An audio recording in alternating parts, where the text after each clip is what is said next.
Once upon a time, there lived a sweet little girl who was adored by everyone who saw her, especially by her grandmother, who cherished her dearly. The grandmother once gave her a charming little red velvet cap, which suited her so perfectly that she wore it always, earning her the nickname Little Red Cap. One day, her mother said to her, "Come, Little Red Cap, here's some cake and a bottle of wine. Take them to your grandmother, she's unwell and weak, and they will make her feel better. Start before it gets too hot, walk quietly and stay on the path, don't wander off or you might drop the bottle. When you reach her, remember to say good morning and don't snoop around before greeting her." "I will be very careful," Little Red Cap promised her mother, and she set off. As she entered the forest, she encountered a wolf. Unaware of his wicked nature, Little Red Cap felt no fear. "Good day, Little Red Cap," the wolf greeted her. "Thank you, Mr. Wolf."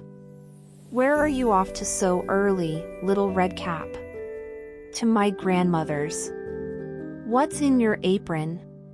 "Cake and wine, yesterday was baking day, so my poor sick grandmother will enjoy these." "Where does your grandmother live, Little Red Cap?"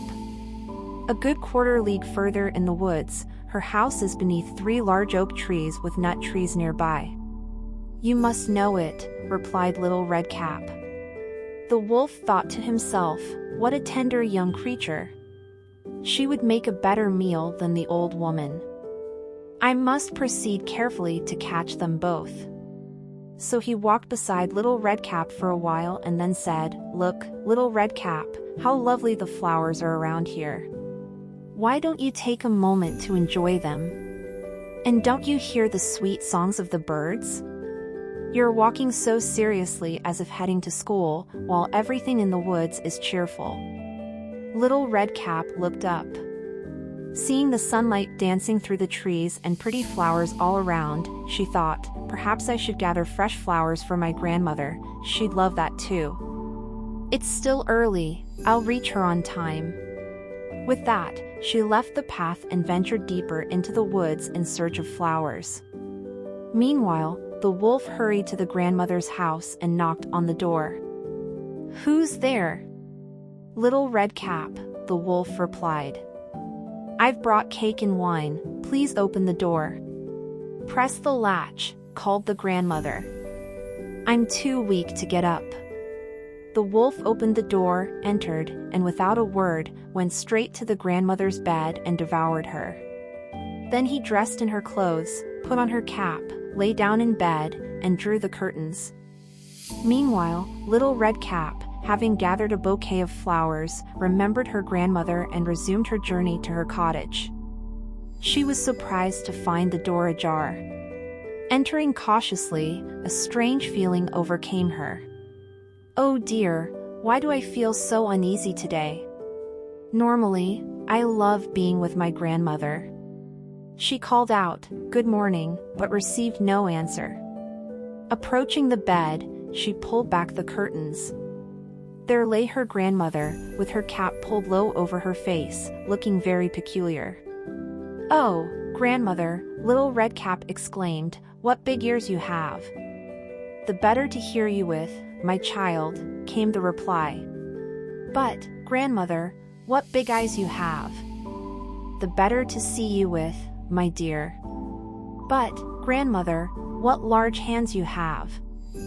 "The better to hug you with." "Oh, grandmother, what a terribly big mouth you have." "The better to eat you with." With these words, the wolf leaped out of bed and swallowed Little Red Cap in one gulp. After satisfying his hunger, the wolf fell asleep, snoring loudly. A huntsman passing by heard the noise and thought, "How loudly that old woman snores. I must check if she needs anything." Entering the cottage, he found the wolf in bed. "So I've found you, you old sinner," he exclaimed. "I've been looking for you." However, before firing his gun, he considered that the wolf might have eaten the grandmother and that she might still be saved. So, instead of shooting, he took out a pair of scissors and carefully cut open the wolf's belly. With 2 cuts, he saw Little Redcap shining inside.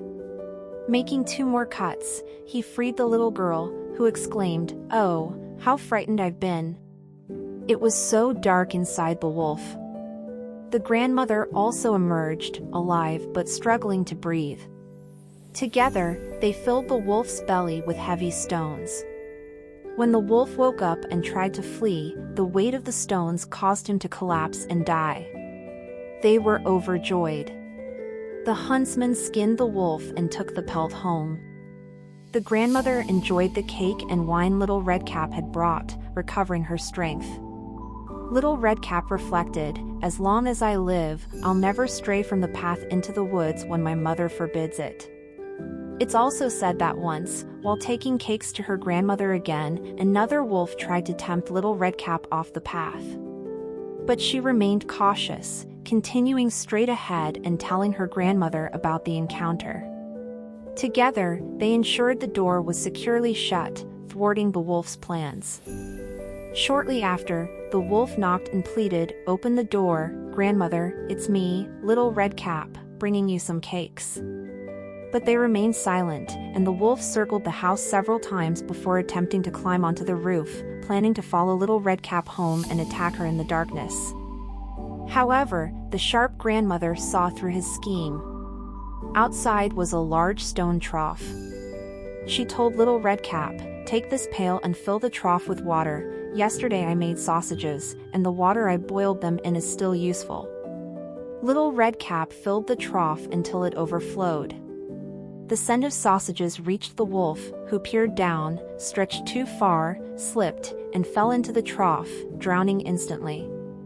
Little Redcap returned home joyfully, never causing harm to anyone again.